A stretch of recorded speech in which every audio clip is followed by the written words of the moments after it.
پته ورته نشته چې عمر د هغې په دروازه باندې ولاړ دی، د هغې تپوس کوي. کله چې دا خلافت د عمر فاروق په دور فتوحات ډېر زیات شو، دې خو به اول خپله ګرځېدلو شو. کله دا چا نه دي محسوس کړي، بلکې قیصر روم دې قاصد راوړی و، ورته ویل لاړ شه. عمر فاروق په ډېر لوی رعب و دبدبو پوره دنیا کې لاړ شه عمر وګوره چې دا څنګه حالات دی. چې راغی عمر فاروق څو حالات یې وکتل، معلومات یې وکړل، وګرځېدو، واپس چې لاړو څه ورته وهم باللیل رضوانا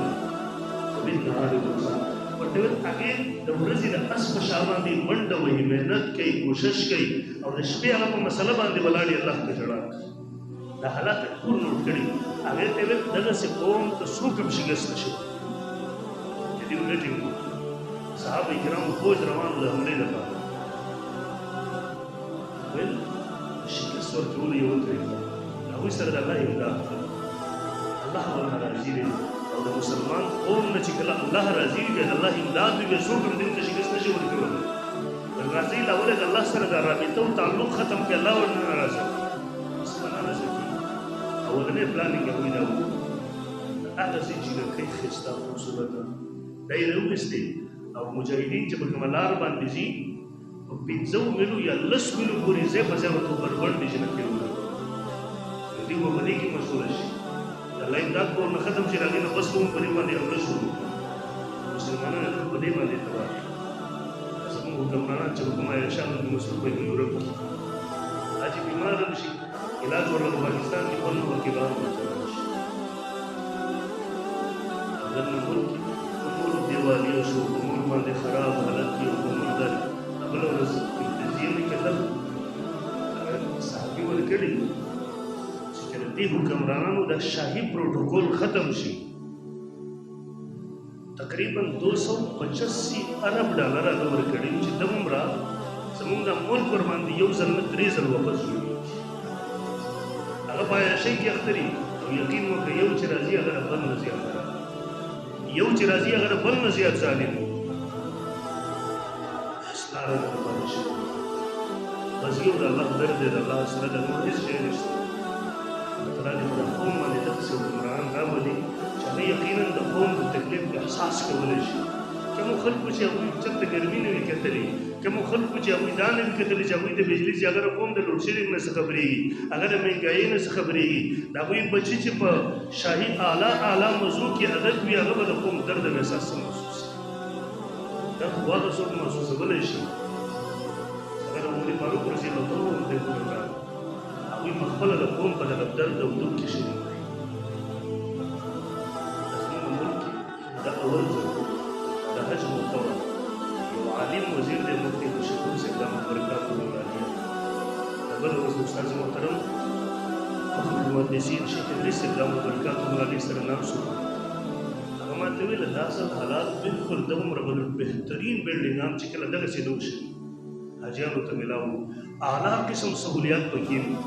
خرچه د هغې نه کمه شوه، بلکې د مکې مکرمه کې هم خصوصیږي د حاجیانو خدمت کوي. هغه یو پالټۍ سره نه دی، ما ته پیسه کوله راغلی و، ما ته ویل دا ځل د سعودي ګورنمنټ د طرف نه نوی ټیکس لګېدلی، که چېرته دغه ټیکس نه وی نو تقریبا دا ځل 2.5 لک روپو ته هغې حج رارسوي. دوی خبره دا وه هغه غریب په خپله باندې د حاجیانو سره تناس و شپې کولې، ورځې تېرولې، خوراک یې کوو، اوس د قوم درد دی محسوسولی شي، دغه نور نه شي محسوسولی. بعد مانس کو عمر فاروق رضی الله تعالی عنہ هغه ورته ویله لاره باندې ورته زنانه ودرولې، دې ته اطلاع راورسېده. د چې کله مجاهدین لېږل، هغه مجاهدینو ته ویې ویل سبا ته تاسو روان دي، دشمن یو دغسې چال کړی دی، تاسو ته د الله حکم متوجه کېږي، وقل للمؤمنین یغضوا من ابصارهم، مؤمنانو ته ووایي چې تاسو نظرونه ښکته کوئ. سبا ته چې کله د مجاهدینو ډله روانه شوله، په لاره ځای په ځای هغوی د فحاشۍ کوشش کړی دی، بربنډې حسینې جنکۍ ودرولې دي. صحابه کرام رضي الله عنهم اجمعین مجاهدینو لښکر تېرېږي، دیو بره نه ګوري. کله چې دیو تېر شولو هغه زنانو په خپلو کې څه ویله، هغه زنانو په خپلو کې ویله قسم یې وخوړ ویل دا د ځمکې مخلوق نه و، د اسماني فرشتې سترګې یې اوچتې نه کړلې چې موږ ته دغسې وکړو، بلکل سترګې یې اوچتې نه کړلې چې دا موږ انسانان یو دلته کس شي. او مؤرخ باغي باندې تفسیر کوي کأنهم على رؤوسهم گویا کأنها على رؤوسهم گویا کې د دې په سرونو باندې مارغان ناست مارغان ناست مطلب دا سړی بالکل حرکت نه کوي چې د مارغه باندې چې دې ته مشکل کاته بالکل سره مارس او کله چې خلا فتوحات ډېر زیات شو خبره ډېره وسیع شو مری بارو رسۍ بیا هڅه نه شو کېدل به کلی کې چهره ولګول در هڅه مو خو هر ځای خلک راځي کلی کې چهره ولګول اوس یو د نن کلی چهره لګي صرف منافقت وي صرف فراډ وي صرف دو نمبري وي د میډیا د سوشل انا الته یو ترتمن سړی خیرن هغه رسېدل نشي مری بارو کلی کې چهره د اول ابتدا د عمر رسېدل مانه گورنرانو په چا شکایت نه وي کوم ذکر سرکاري خدمتونو په چا شکایت نه وي خلکو شکایت کړو دې موقع باندې یو کس ورته راغی د حضرت جی امیر المؤمنین تاسو حکم کړی دی چې کوم گورنر به خپل دروازه باندې کس نه ساتي چې خلک دغه نه مني کلاو به خلک راځي هغه ته خپل شکایت کوي خپل فریاد کوي عیاض ابن غنم رضی الله عنه ستاسو گورنر دی هغه په خپل دروازه باندې کس مقرر کړی دی هغه سره بلای راز ملاقات نشي کېدی اول به هغه د سیکرټري نه ټیم اخلي بیا به هغه ته ورسي مری فاروق رضی الله عنه انچارج له دغه محکمې تفتیش محمد بن مستمر رضی الله عنه نام څه معلومات وکړه خبره دغسي بیا عیاض ابن غنم هغه د وګ نه ونیسه زما دربار ته حاضر کا د چې لاړو معلومات ته ټول واقع دغسي هغه د وګ نه نیولې د عمر فاروق دربار ته حاضر کو کله چې راغی عمر فاروق رضی الله عنه ورته عجیبه جمله ارشاد فرمایل ورته ویل د خلق میاندو آزاد راوړي تاسو راکړل غلامان کړل دا خو آزاد خلق تاسو غلامان وګرځول د پلار د ګډې بیزې چې دی سره ولې حتی الله عزت درکو والی یې جوړ کړلې تا نه خپل زوړ حیثیت جوړ شو حکم یې وکړو محمد بن مسلمه ته بالفوري طور د مکې مکرمې غرونو ته ولېږه شپږ میاشتو لپاره د سزا دا ده چې دلته ګډې بیزې حواله کړي چې مسلې دی یې راوستو شپږ میاشتې به هغې باندې ګډې بیزې چې دا ونه څوک یو کس ورته راغی کلي کچهرې کې کس ورته راغی ورته وایي د غسان شهزاده هغه ما ته مخ ګزار راکړ اوري یې طلب ولې یو عربي و ورته وایي زه روان وم زما په لنګ کې وایي ته مې شپه کېښودله ما ته له هغې نه تکلیف ورسېد ما دله ګزار نه وکړو عمر فاروق جواب ورکړي داسې تاسو به ټینګه غسلی دی یو به ته روانې یو بیا به ستا نه هېر کړي د هغې ستا لنګ روانې ستا کپړې به روانې وي ورې ته ور هغه ته وراثت ورولې یقینا په دنیا کې عادل نافذ کړي او سادهتوب دومره انتها وه کله ته باندې تکلیف راغلی کېږي حکیمانو ورته وویل ورته ویل غوړې استعمال وشو دلته چې کله راوړله کېښودله سپلوۍ دي دني سپونې شوي دي د هغې نه وجې نه درد راځي ده وویله زما د قوم زما ټول دلته غوړې رسېږي ویې خوړی شي دا واپس کوي حکومت وشي برکې پرېمودونه لګېدلي دې پورې کله چې تلو بیت المقدس فتح شو دی روان دی صحابه کرام خپلو کې مشوره کوي چې د عیسایانو ملک ته روان هغوی چې د دغې حالت ته وګوري د کپړو ته وګوري څه به وایي چا جرأت نه شو کولی چې راشي ورته چې لږې ښې کپړې واچوي صحابه کرام ام المؤمنین عایشې رضی الله عنها ته راغلل عایشې رضی الله عنها عمر فاروق ته وویل دی ورته وایي تحیات کې اوسه ویل عمره د کافرانو ملک ته ځي هغوی چې ستا دې لباس ته وګوري څه به وایي دل کپړې لږې ښې برابر واچوه عمر فاروق ورته وفرمایل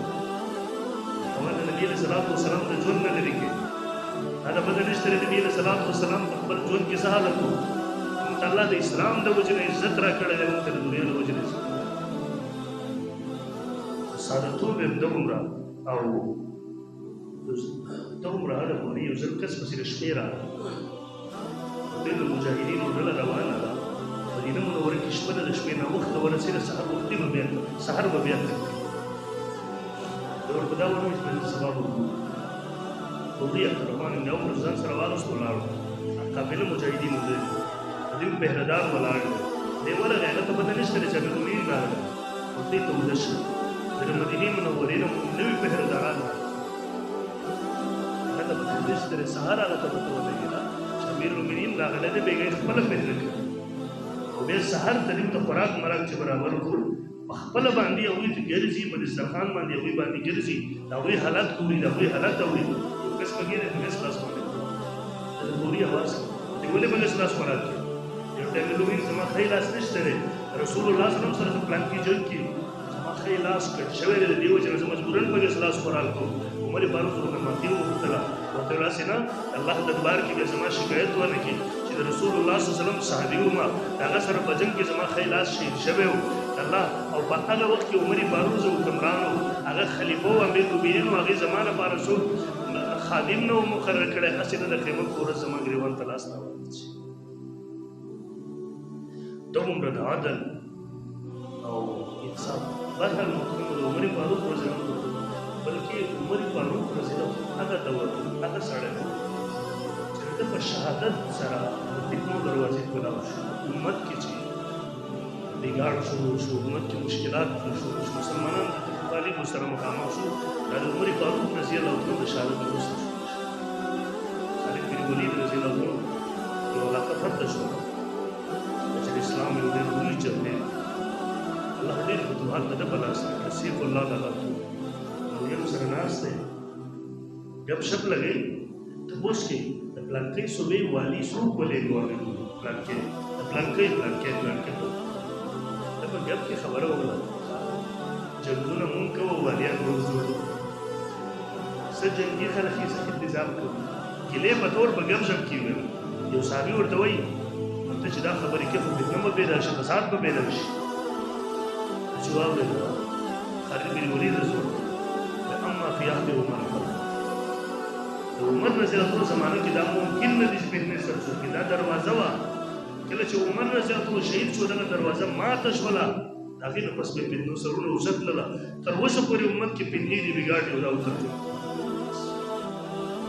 عمر رضی الله بیا بهروز بومې غلام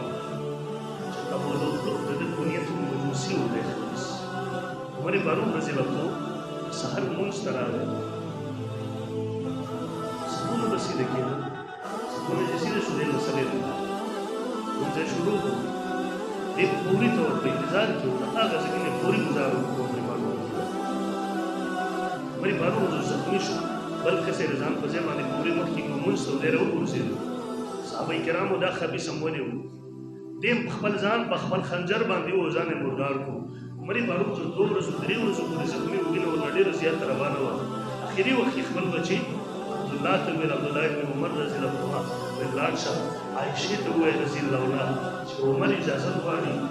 رسول الله صلی الله علیه وسلم د قبر په خوا کې چې کوم یو ځای دی چونکې دا د المؤمنین حجره وه د هغې ملکیت و که اجازت غواړي چې په دې ځای کې زه دفن شم دی چې راغی هغې ته یې وویله هغه ورته جواب ورکړو